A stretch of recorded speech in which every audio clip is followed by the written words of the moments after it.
You're listening to the Redhour, a Star Trek podcast with Colin Campbell. And Rusi.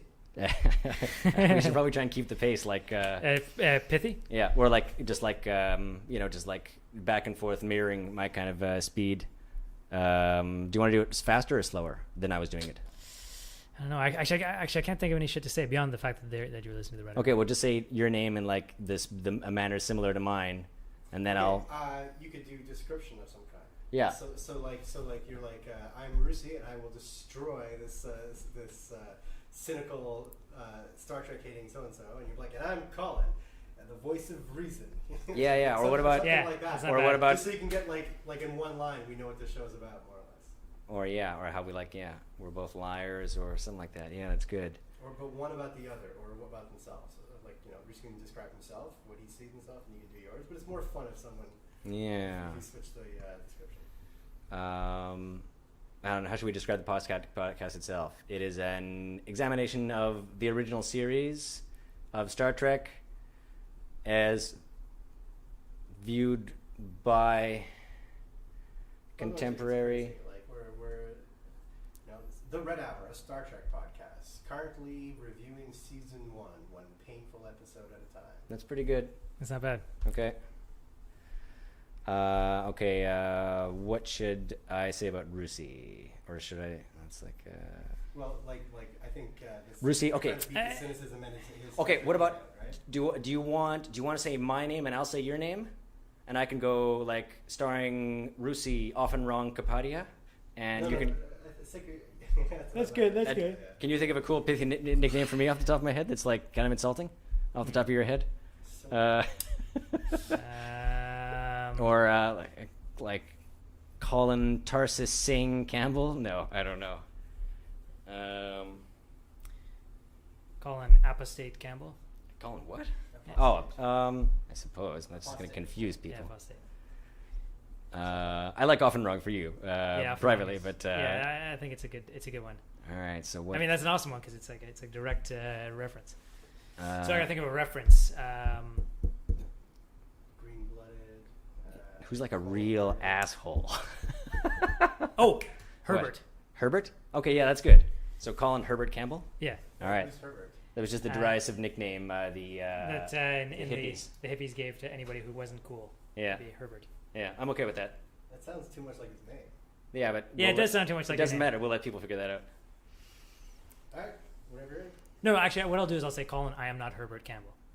That's just weird. No, it's not weird. That's the exact reference from the episode. Or Spock says, "I am not Herbert." Yeah. Or No, he doesn't say I'm not Herbert. Oh yeah, sorry, you're right. He does say. I think calling Herbert Campbell just sounds better, but it's like even if it's a bit confusing, I think some people will get it. I think people will get it. No one will get it. They'll think that your middle name is Herbert.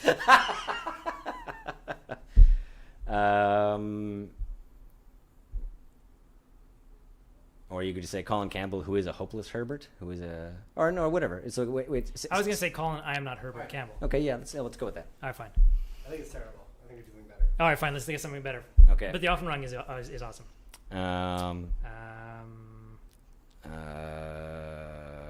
Harry Mudd, Colin Harry Mudd Campbell, or Colin Mudd Campbell. Campbell.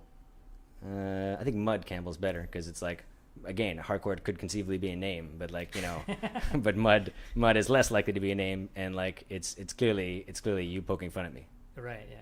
Does that work? Yeah, I like that. Colin, Harcourt, Fenton, Mudd, Campbell. Oh, let's say the whole thing does invoke Stella. We can bring her up later.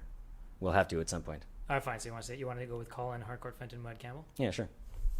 Yeah, that sounds good. All right, fine. Initiate. Okay, you are listening. Sorry. me. Give me a pause. Don't fucking go into this.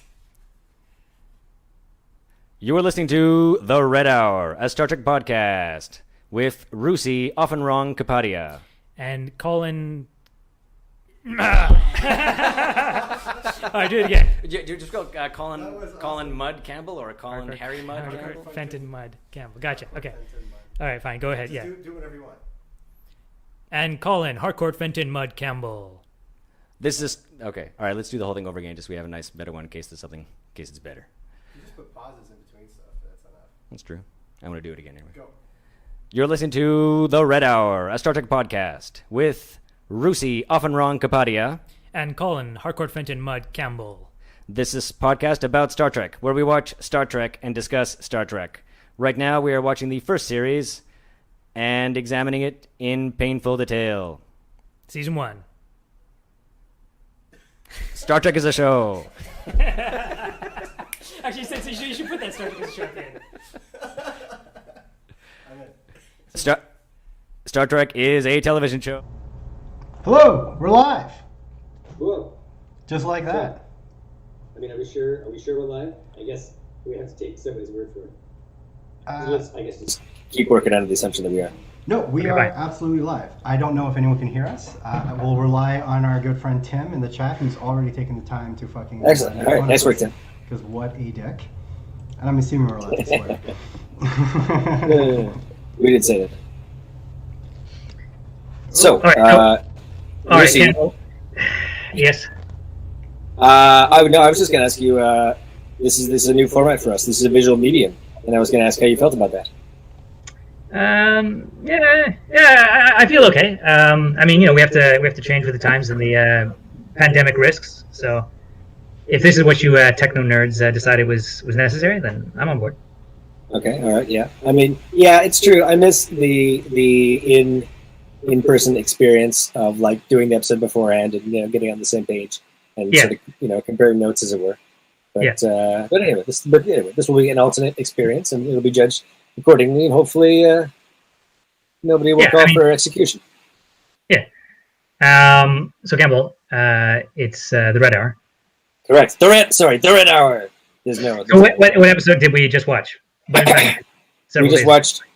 you, it was several days ago. For me, Plato Stepchildren is every day. No, I watched it today. Plato Stepchildren. Okay, fine. Is the name of the episode. All right. Synopsis. Do you want me to do it, or do you want to do it? If you're confident, go ahead. I'd be pleased to do Actually, I watched it several days ago, and although I should have all this completely, preserved in my memory, maybe you do the.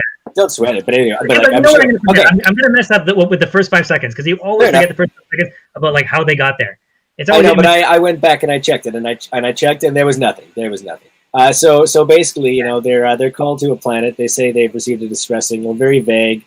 It's like you don't even see them on the ship. You see the ship, and then they beam down. They're beaming down, and they go to the planet, and they're basically greeted by this short person called Alexander, who tells them to hurry, follow me. They go and help these people who are all dressed like ancient Greeks or thereabouts in togas and whatnot. There's columns all over the place, and they need bones to attend to their wounds, which they promptly do. It's later revealed that they're basically immortal, and they could do pretty much anything they want, except for cure minor cuts and bruises. So they needed bones rather to heal him, and they're very thankful. But now that the crew want to leave, they lay down the law and say, no, sorry, you can't. Bones has to stay here. We need a physician to take care of us because we're basically useless, without certain types of specialized knowledge. And they tell them their story, and they give them the backstory. But the long and the short of it is, it's a spoiled kind of very evolved, but also very regressive society. Well, hold on. Editorializing, just. I am, but I'm also editorializing. Okay, but I'm speaking to the structure, but whatever. The point is, the point is they have these psychic powers that they use to basically control the crew, and basically they think of themselves as gods and able to order people around and basically subject them to their will. And initially, this takes the form of them playing with the crew, slapping them around, forcing themselves to slap themselves around, and playing with them, generally forcing them to do stuff they don't want to do.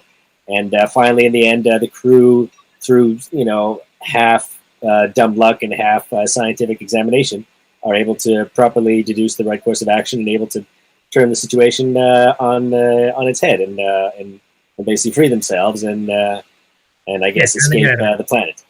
But yeah, that's the synopsis. But what do you think? What did I miss? No. I mean, you got it right. ponderously a little bit. No, I didn't. No, I got it wrong because I forgot the big thing. I buried the lead, which was, of course, this is the interracial kiss episode. This is the famous Yeah. episode. Okay. That's what I should have led with. That and the Okay. togas. All right. Should we give our general thoughts, like how we felt about this episode? Sure. I'll let you start.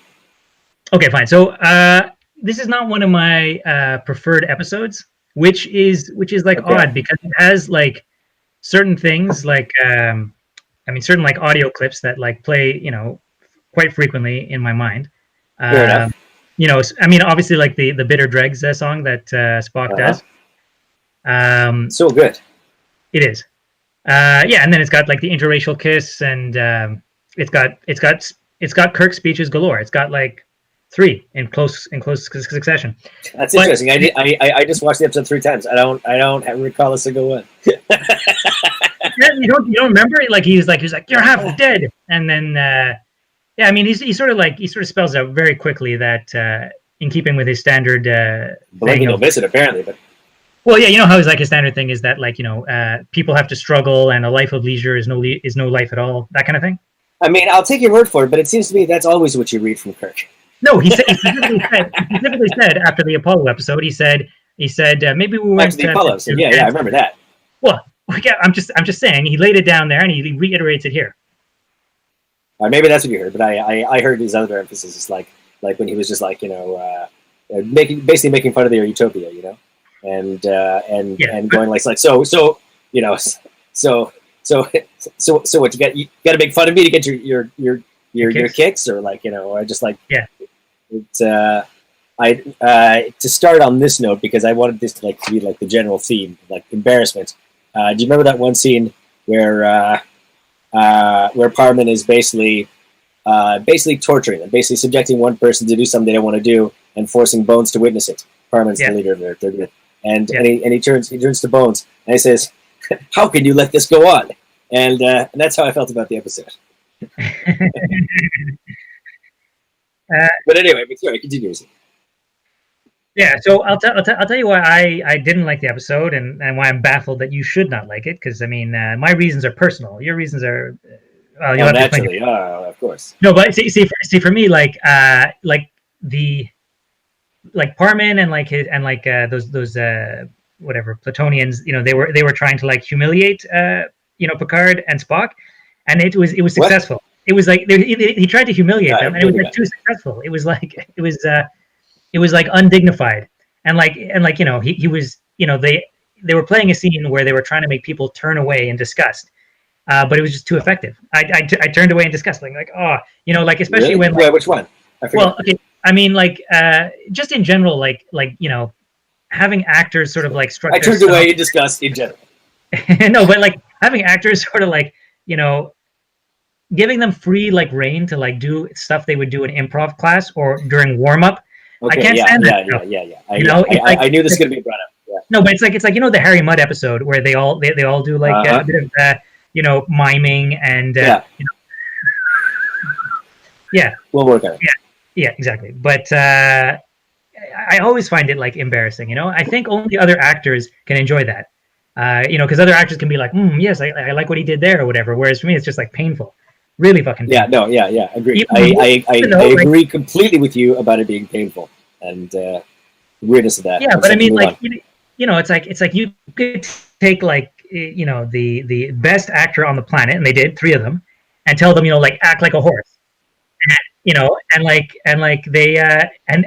Kirk acted like a horse as best as he could. Oh man, the horse. It was painful to watch, Yes. You can't. There's certain things that actors cannot do. Actors cannot salvage just a painful fucking scene. More to the point, there's some things you shouldn't do. Never key a guy's car. I don't know. I just don't like watching sad things. So another thing is when Kirk he's crawling on the ground. And he's sort of they're making him just utter these weird sort of in this dislocated way. He's just saying, I am your slave or whatever. Yeah. So and he was saying that because they were making him say that, right? Yeah, they're making him say that, but it was it was awkward, weird. But also it was not believable that Parman and his partner would get any entertainment out of it because it was so not entertaining. Yeah. Very niche, very specific, very very fetishistic. It reminds me a little bit of because I've been rewatching a lot of DS9 lately. But you know, and whenever I do, I basically primarily think about Avery Brooks and how weird he was. But in one of the episodes, you know, the episode where he's like he goes back into the 50s and he's like a sci-fi writer. Yeah, yeah. And then at some point it gets broken down. I didn't watch it recently, so anyway, I might be wrong a little bit. But at some point it gets just like broken down by the system, and he just collapses onto like the ground and like starts like sort of like and just like beating the ground and like and sort of like wailing. It was like awkward. It was really awkward to watch. You know, maybe it was like, you know, pure acting because he like I think the actor was like super like into the scene. But when they played that What You Leave Behind documentary on the DS9, the actors like all like mentioned that like, you know, the guy said cut, you know, like you know 20 seconds into that scene, and like Avery Brooks just kept on like writhing on the ground and being like, it's not, you know, I can't remember what he was saying in the scene, but he just kept on moving. And anyway, And that so awkwardness, I feel same thing here. I see what you're saying. The both those things had the extensive writhing in common. There's like maybe it's done a little bit too long. Yeah. So okay, fine. So like a couple things. Yeah. So I didn't like all those sort of just like acting ridiculous. And of course it was not action heavy. Like they, you know, I mean, I'm sounding a bit like you, Campbell, but you know, the sort of one act kind of thing, or I don't know what you go say. No, yeah, I hear that. Yeah, where it was basically like nothing much happens. Yeah, it was just basically like they just tried to like, you know, convince McCoy to stay by like 3 or 4 torture scenes, and then and then they found a way to capture their power, and they ended it. And there wasn't even a lot of the usual stick of like getting them to move between rooms to like break it up, or you know, different. Yeah. I mean, you know, and there was a bit of that, but it was just so minimal. It was very difficult to conceal the fact that nothing really happened in the episode, and most of the action was taken up with stuff that was like, largely of an embarrassing nature to watch. And I understand what they were doing, right? And I think in a sense, they did a good job in that they wanted us to be subjected to the same embarrassments that they were filming it. But I wish it had been done in so many different ways, because it was just weird, and I just questioned their choices, you know. And I saw too much of like what must have been for the sake of expediency. Everything from like the very thin, minimal set dressing to like you know, the choice of certain aesthetic you know, choices because it makes it easier. I mean, even like, you know, even the choice of like you know, embracing the Greek philosophy idea, you know. I mean, you could say that's easy because just fucking throw a couple of, you know, sheets on someone and then boom, they're Greek, you know. But like they didn't like sort of dive into the history or anything there. They made it all very like simple. And you know? which as usual I didn't like, because they offered something. Like, yeah, they recycled a lot of ideas. Like, so wasn't the concept that these guys, like, they left their homeworld, they went to Earth like as tourists, they were like, oh man, we really like this Plato guy, and then they left again, and then they started. It was never made clear. Their story was bullshit. They said something like that. They said something, but they only said that they admired Plato and that they considered themselves their stepchildren, and that's it. It's like a passing reference in the same block as what he was also telling about. Oh, by the way, you know, our son supernova. You know, it's like it was so passing. We're meant to infer that either they traveled to Earth and like this alien culture so much that you know, that they adopted one of their long dead philosophers as like the archetype of their entire, not just, you know, their aesthetic, or you know, but their entire ideology basically. Although obviously they just use it in name only, just made up whatever bullshit they wanted, you know. But whatever, I guess that's society. But it seemed pretty weak, and it seemed like, you know, choices made based around either constrained budgetary or writing limitations, you know. Yeah, I don't know. I mean, it's in terms of budget, it seems similar to like many episodes. Anyway, so I guess yeah, just depressing. I found the episode sort of depressing, which is why like I couldn't enjoy all the things that I should enjoy, because there's a lot in there to enjoy. Well, I mean, like, you know, well, Spock sort of like weeping and laughing. Oh, yeah. So you know, and singing. Those things are entertaining, but it was too awkward. Other than that, so and so I guess, you know, but there are, you know, we have to give credit where it's due. There's a lot of themes being unpacked here, right? And it starts off with their introduction to Alexander, who's a little person, and there's immediately that distinction drawn, right? That he's like very self-effacing and, othering himself in their person so as to draw attention to the inequality, right? Which obviously, given the time, must have also had like, various equal rights connotations. But like, using him as a metaphor for like being less than the Platonians, because their whole thing is like they're arrogant and they're, they assume to be themselves to be more intelligent and basically superior. And where am I going with this? Rizzy, help me out. I don't know. I mean, let me see what notes I wrote down on this thing. Yes, let me also refer to my alleged notes. Okay. Also, while you're composing, one of my cheap throwaway complaints will be, okay, fine. If the only thing inherently that's making the episode interesting is like certain props or objects being thrown about the stage on strings, we're basically at like a sort of Escape from Witch Mountain level of like engagement and camera trickery, and that's really the extent of any kind of conceptual sci-fi. That's going to happen in this episode. The telekinesis thing, pretty ad nauseum. And the other thing was like the characters, they're normally like good at like showing us awe and wonder. But they showed zero awe and wonder. Like they got there, they're like, these guys have telekinetic powers. I'm like, oh, right, the telekinetic powers. They kept on saying psychokinetic or whatever over and over again. And it was like no big deal to them.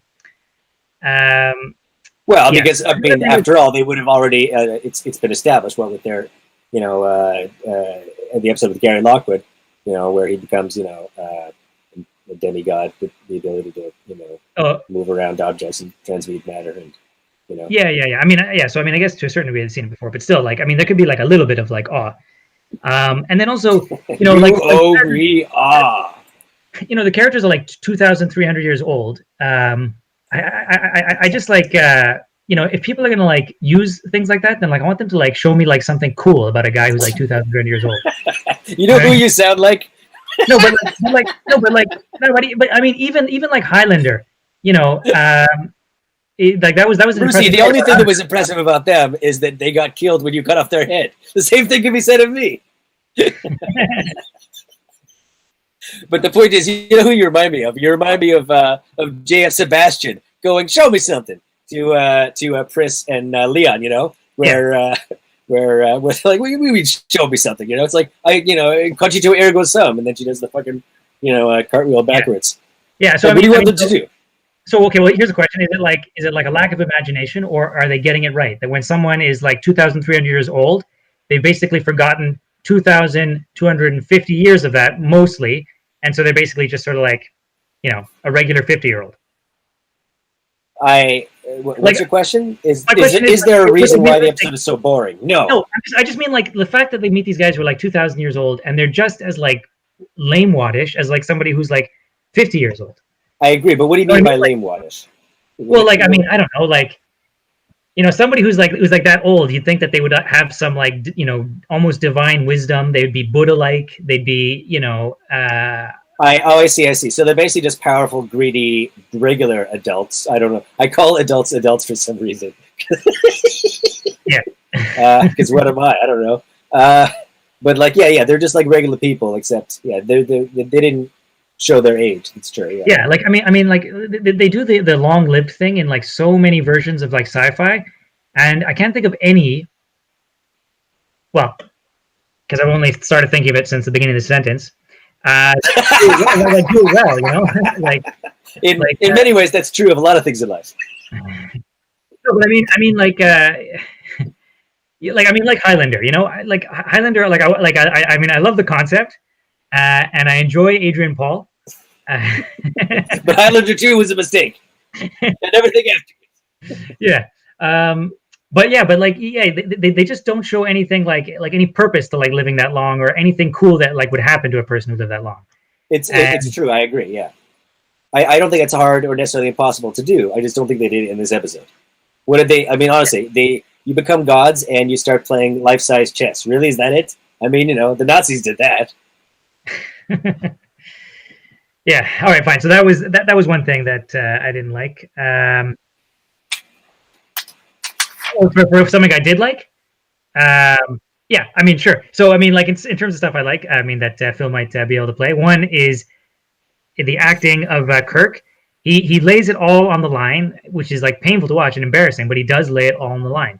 I mean, that's like the scream is phenomenal. Like, try and think of a time. No, but seriously, try and think of a time that like Patrick Stewart has done that. In fact, name an actor who's done that. Like you're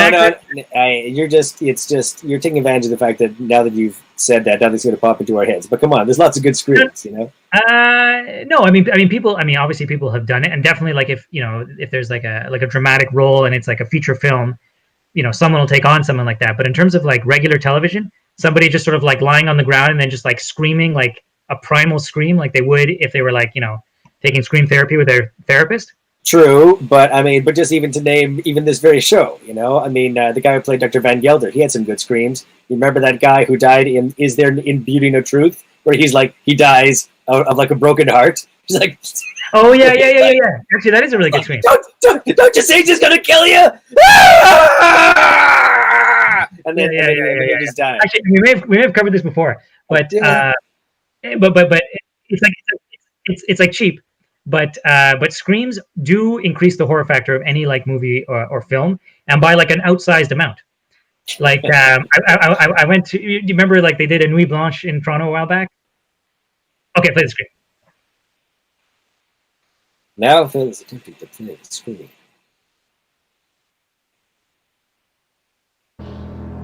I'll dance in the back of the kiss. No, I guess no. I'm not going to. Had enough of your. Okay, but anyway, my point is like they did a Nuit Blanche in like Toronto, and there was this art thing doesn't really work on me normally, but there was one thing where it was in like an underground, I think like a passage connecting this sort of like the subway, and they just projected on the wall, I don't know, sort of scary imagery, but then they just had like screaming, and so like you walk into this hall and there's like various people just like screaming, and you're a little bit unsettled at first, and you're like, okay, it's just people screaming, and then you keep walking, and your level of like being unsettled and your adrenaline does not drop. It just like gets worse and worse the whole time you're there, even though you've told yourself it's just a recording of people screaming. You can't stop your like heart racing, and by the time you get out, you're like, yeah, you're deeply affected. My point is, I don't think that they should like, if something works and it ain't broke, like don't bother trying to fix it. And screams work. So screams, and I said it on previous episodes, like having a high body count. There's no reason not to use it. I mean, if your plot and you're writing, but if your plot and your writing and your acting and everything else fails, you will improve the episode slightly by saying just offhand that like 20 people have died so far, and then people who are watching be like, oh man. You can't do that week after week because the Enterprise would be a death ship and nobody would want to be transferred to it. Yeah. Yeah. So the scream was good. The other thing. So like a lot of the scenes in this episode, they stick in my mind. So I don't know. Like, can it be that bad an episode if like I can't get some of the things out of my mind? But one of the things is as usual, you're right. Yeah. I don't know if you can spool that one up, Phil, but like Kirk slapping himself, like the vigor, it's like unmatched of him slapping himself. Like it's just like, and then also like the contortions he does with his face when he's like trying to like fight someone controlling his body. Very awkward, very painful to watch, but those are like impressive contortions. Okay, but that. I'll play it now. Okay, play that. You play.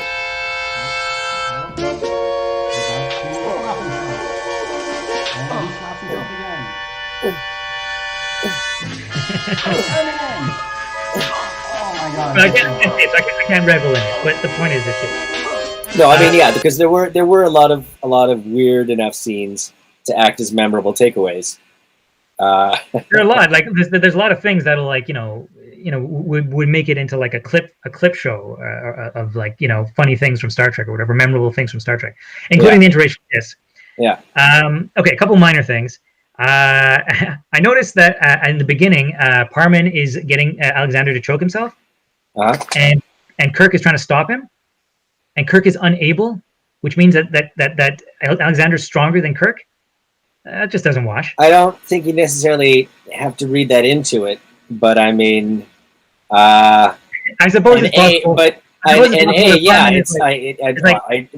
if you started? Like, yeah, okay, fine, all right, fair enough. It's possible. Yeah.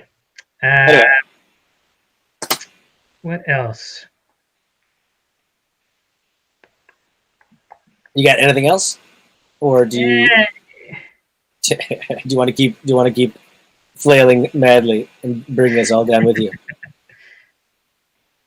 I like Michael Dunn. He was cool. I mean, he's obviously stands out, and I think, us short people get along. And I'm trying to think of what. I mean, in terms of the short people thing, like I don't know if they were like helping the cause at all when they had him like riding Kirk like a horse. I don't know, isn't that like something that's like too undignified and too like on point for like a dwarf? On point? Well, I mean, like having somebody like do something undignified to show how bad it is to make them do something undignified. If it's too like undignified, it kind of like defeats the purpose, doesn't it? I mean, in the same way that. I mean, in the same way that if you're like trying to show how it's like bad to like objectify women, but you like do it by having a bad character objectify women for like 50 minutes, it kind of like defeats the purpose. Okay, I see what you're saying, but I mean, I don't necessarily know that we're supposed to read it as being undignified in the way that you think it is, but I can't say. It's like it's sort of making fun of his like short stature. Anyway, not that I care.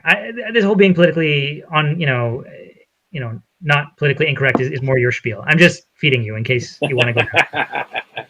I in this particular instance, yeah. I mean, no. My biggest takeaway was same as yours. That just in general, it's very undignified to have a guy try and do a horse impersonation. Yeah.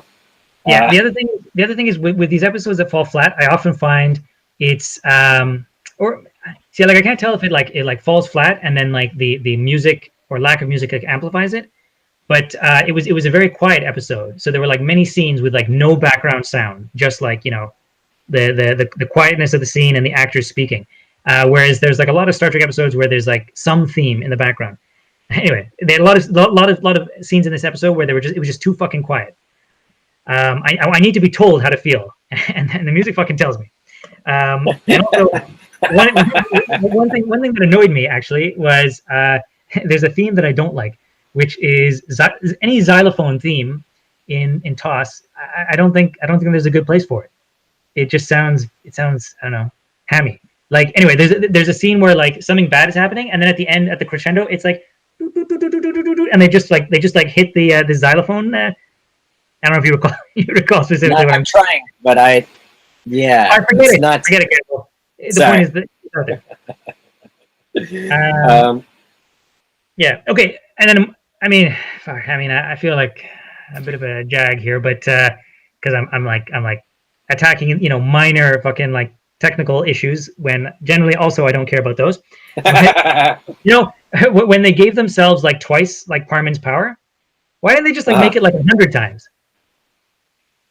Why? I'm sorry. Like why didn't they just make it like 100 times his strength? Like why did they stop at 2 times?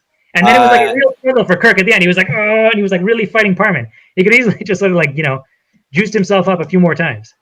I'm just assuming for just strictly scientific purposes because I suppose you could say that. It's like, yeah, exactly. Yeah. Well, it wasn't fucking. I mean, it was barely good enough. Okay. Whatever. I mean, it was still new. Okay, but I guess we should explain this, right? Because so the whole mechanism is they arrive at the planet and they assume, just like the bad guys, so to speak, assume that the power which they developed shortly after arriving on the planet was basically just their right to begin with and the natural course of their planet's eugenics program, which produced them. So they were like, as far as they were concerned, it was going to happen anyway. It's pure coincidence that it happened after they arrived at this planet. And we find that it's of course like basically the planet's natural resources, including all the food it produces, that basically enables them to have these powers. And the reason it didn't affect Alexander was something about his pituitary gland, right? It was absorbed in that capacity. So it's like, and they were able to basically fix that and basically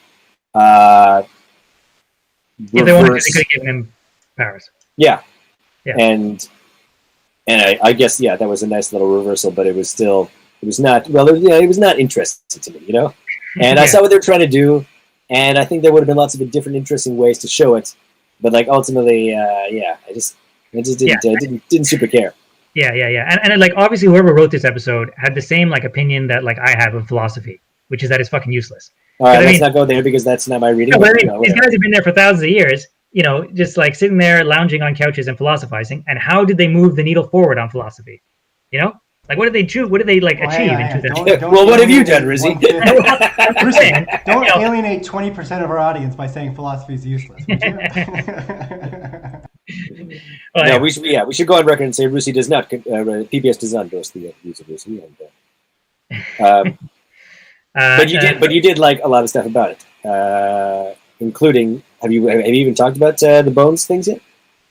Well, I mean, okay, minor things. I mean, just so because like the thing is when I've talked to you in the past, and I brought it up in the past, Bones does say like stop it once or twice in the past, but I was always like unsatisfied with like those 2 times or 3 times I could identify because I knew. No, but I'm confused. What does Bones say, Rusi? Stop it! But like just like the violent way he says stop it and the bulging of his eyes, like I knew that there was a repository of more of them, and he says it 3 times in this episode. And because I don't rewatch this episode that much, yes, go Ray Campbell. I wouldn't have otherwise known where to find them all. But anyway, so this episode is warranted because of a lot of inclusions of him saying stop it. Yeah, exactly. So I mean, the actors are trying; they're doing their best part. Zoe mentioned that there's a brief scene where Spock's butt is visible. Really? Ooh, what time is it? Did you I don't know. But where he's wearing the short skirt and he stumbles over to the. Oh, I noticed that about Kirk too. But you saw their flesh-colored under things.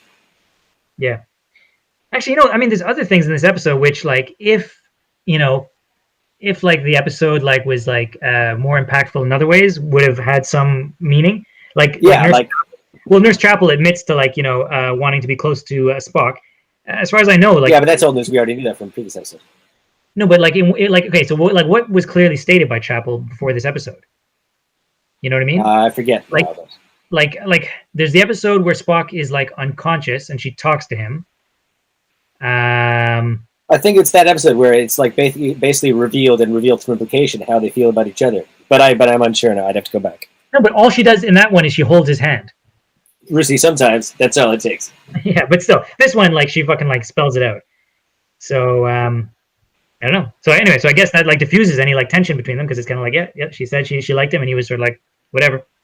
Well, it's the same kind of stuff as the name of that Picard Beverly episode, not the Wounded, whatever, where they go to the planet briefly. Right?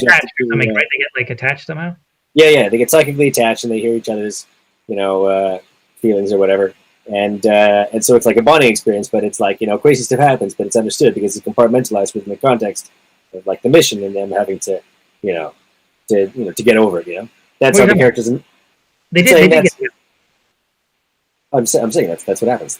Oh, I see. Yeah. And in this context, what they're having to get over is the trauma, the horror. That's just it. The horror in this case they were getting over is the indignity of being forced to be like a child's dolls. That as a kid he takes them and he's saying mwah, and makes them kiss. That's basically what the whole episode was. He made them fight, he made them kiss, he made Nimoy do a flamenco above Kirk and constantly almost stepping on his hand. I'm sorry, that's I see what they're trying to do, but there's much more effective, much more sci-fi ways of being hey, I'm right on the verge of hurting you. How does it make you feel? I'm not touching you. Does that bug you? And and stuff of that nature. I just didn't find any of it particularly interesting or amusing. But there was some good themes in it to be unpacked, and it's so weird that of all the episodes that becomes famous in that one particular way. In the case of the interracial kiss, it's kind of funny that this is the episode that garners so much ire, when in reality the episode is like fucking totally nothing in itself, and for some reason banned on the BBC because of violence. Yeah, I mean, I guess I can see that because it's pseudo torture. That's just it. That's just it. I mean, you know my feelings on torture, but see, I love it. It really furthers the plot. It provides for great incentive and motivation later on. And maybe I would have welcomed just a little bit of mildly interesting or esoteric torture. You don't have to be fancy, It's very minimal props. A wicker chair with the bottom cut out. That's all you need. It's very easy to get creative and fun with torture, and it's good at not just filling time, because the kind of how it's drawn out in itself can be like a factor of like building tension, but instead they just chose like a really weird way of doing it by saying it's like, oh, this is being forced to sit next to you in slightly different clothes, well, maybe like occasionally making out, this is so awful. And I know it's meant to draw attention to the fact that it's true. It's like barely. They're dignified, right? And so it's undignified to make them do something they would normally wouldn't, right? But I mean, to me, it's like if that's the worst you got to get over, Jesus. I mean, I know. It's like playing like a game of truth or dare as a way to break their will. No. Like RoboCop squirming in your chair. Yeah. So what were the things that made you turn away in disgust? Well, I mean, like Kirk crawling on the floor did. Certain things I like, I guess, in other episodes, but some I just don't like them in this episode. Like when they had Kirk and Uhura kiss, she was, I guess it was just not believable, because she did that thing that they always like have people do around Captain Kirk to like show his manliness and his like steadiness, is to be like, Captain, I'm so frightened. But she does that, and it just doesn't come across as legit. Oh, so your problem with the interracial kiss is Uhura. She's the weak link. Yes. She's like, I'm so frightened, so very frightened, and then she's like, I often watched you so busy at your command, and your voice just made me feel not afraid. Anyway, she goes on and on, and it just yeah.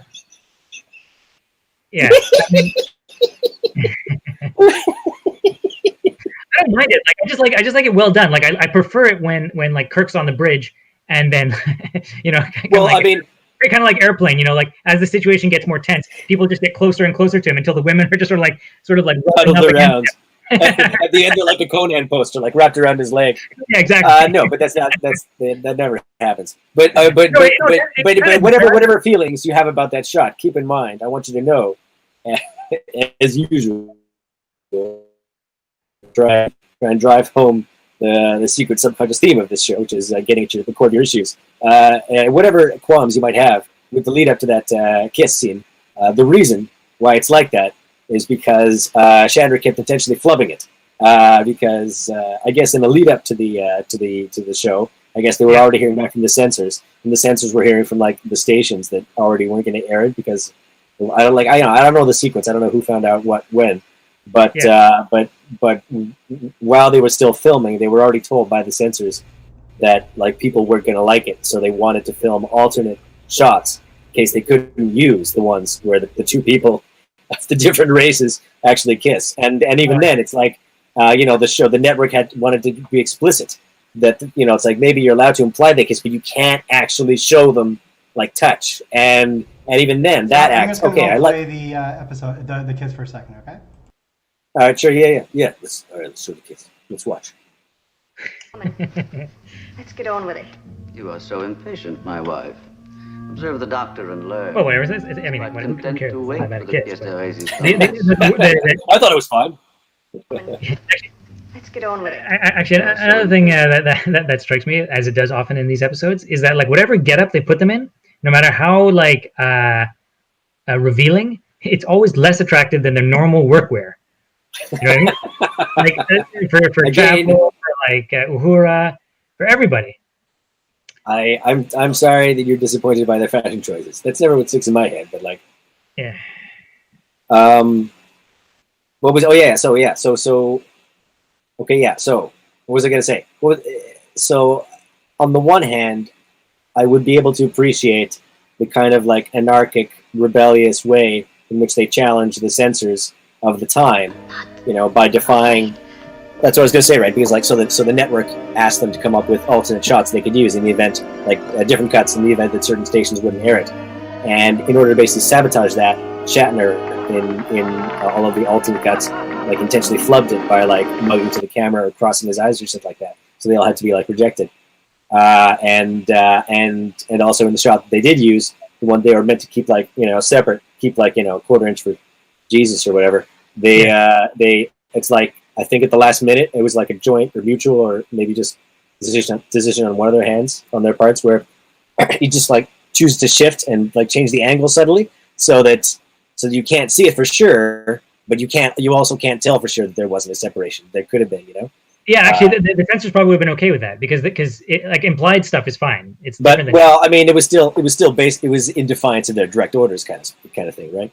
And I thought that was funny, And on the one hand, I appreciate them the desire to want to do that. Well, I guess I don't begrudge them any reason for wanting to do it. Obviously, I would support any like even remotely civil rights related reason, but also I suspect the factor would have been like let's try and be kind of like fucking famous and scandalous and like and become a big deal because we're actors. But and yet but in any case, I appreciate. Yeah, it didn't do anything for the episode though. In terms of like elevating it, like it's people remember Star Trek maybe for having this first interracial kiss, but they do not remember the episode that it comes from. I don't think. Yeah, because it's not really a memorable episode, despite being really Star Trek-y in itself. It's very Star Trek-y. Yeah. Yeah. Right. Well, I mean, we're two on the same page on this one, Campbell. I mean, I guess we can't read too much into it. These things are going to happen sooner or later. But I mean, and I don't fault anyone in particular. I liked the guy who played Parman because he was like, whatever, he was believable, and his his motives were clear enough. And the only thing was like his wife, like she's on other episodes, right? Babcock, yeah, Barbara Babcock. She's been in tons, yeah. And she was in. Wait, don't tell me. Right. She was in the A Taste of Armageddon. That sounds about right. Yeah. She was the one that wanted to die, but Kirk was like, "You're not gonna die," and stopped her. But she's been in tons, and even when you don't see her, you hear her voice because she was like, she's the voice of Trelane's mom or whatever. Oh, really? Like, stuff like that. Okay, wait! Don't tell me the other one. Let me try and guess one more. I'm gonna say either the Cloudminders or what's the other one I'm thinking of? No, that's the only one I can think of for the moment. Well, do you expect me to correct you on this? Yeah, correct me. I'm not going to. I don't have the page open. Yeah. What did I want to say? Oh yeah, I really enjoyed the actor Michael Dunn in it, and also similarly the other movie that I saw him in, the Frankenstein's Castle of Freaks, which is an interesting, extremely low budget Italian horror, whose only real name recognition was someone billed as Boris Lugosi. Because sorry, damn it! I was trying to make a joke, Brucey, and you being the only person on the planet who didn't know who Boris Karloff was. You fucked me. Thanks a lot. Anyway, that's all I got about the episode. Yeah, I mean, I'm pretty much done. The only other thing is just Scotty. Like he's super useless in this episode because he has like one job to work on the Enterprise and get it free, and he's just sort of like getting buffeted around. And then Kirk's like, "Well, what's causing it?" And he's like, "I don't know." And those are the facts. And and he's very. I mean, I see his mechanism. He's basically there to say, up front, there's nothing he can do, and he basically just gives up, and it's up to Kirk on the planet to basically deal with 100% of the problem. And there's nothing he can offer. But if it were Geordi, you'd know he'd be like, he'd be trying to come up with reasons why or trying to find solutions. But Scotty's like, no, there's nothing. Yeah. I tried and it's just. I tore my pants. Yeah, you tore your pants. And yeah. So unless you got any more facts from IMDb. I mean, it wasn't really much. It's like something. At one point, they used a different model of Spock's ears because his other ones kept getting wrecked. No, there's nothing interesting. It's just and that's just it. It's like sometimes in these instances we watch the episode and I may be like a little bit sad because I know we're running low, running down on this. There's good episodes in season 3. It's just unfortunate that after basically a year of not doing this shit, that we come back on a relatively. Well, I mean that's part of it, yeah. But it makes me feel sad because I want to squeeze more life out of the Star Trek gift. And certain episodes I know are just not in themselves interesting enough so that I will ever necessarily watch them again. Well, come on, Cam. The last episode of the season is got some awesome scenes. So we got more to come, and also the Excalbian episode. Yes, that's true. I always love that. Yeah, and Mr. Atoz. There's a lot more. Oh, that's true. Yeah. Yeah. Anyway, those are. So have you been watching any Star Trek? I mean, I'm always watching Star Trek, you see. Just all the other Star Trek that's currently on television. It's like we watch Star Trek Discovery. Oh, Campbell. I mean stuff. I know what you mean, Russi, but the point is, you're too orthodox and you're too close-minded. We can't even have a discussion. Russi, do you realize this? I cannot have a discussion about Star Trek with you because you haven't watched enough Star Trek. That's why our frame of reference is so fucked up. So I have to pull a Spock and be like, you just go ahead and watch more Star Trek, and then you can come back to me. That is rich. Do you remember DS9 and how long you went? Yeah, I remember the fact that you held it against me for 3 years, basically continuously until such date now. Even though I've already watched it, it's very important for you to feel secure in these facts. Look, Colin, I hope you're not suggesting that I have to go out and watch Voyager and Discovery and all that, because who has the time? I mean, for God's sakes. Well, I mean, yeah. On the one hand, no, I would never advise anyone necessarily to go out of their way to watch Voyager. However, in contradiction to that, I would definitely advise Russi to watch Voyager, if he indeed hasn't already watched it all. Because, just as I said, if he claims to like Star Trek, all I'm asking is quite arrogantly, prove it. No, I'm not into this completionist nonsense. But I have been watching Deep Space Nine again, and it's solid. It's real fucking solid. So, its time will come. Might take us another 20 years. All right, fine. Okay. All right. Let's. All right. He's giving us a single wrap it up. So you both agree?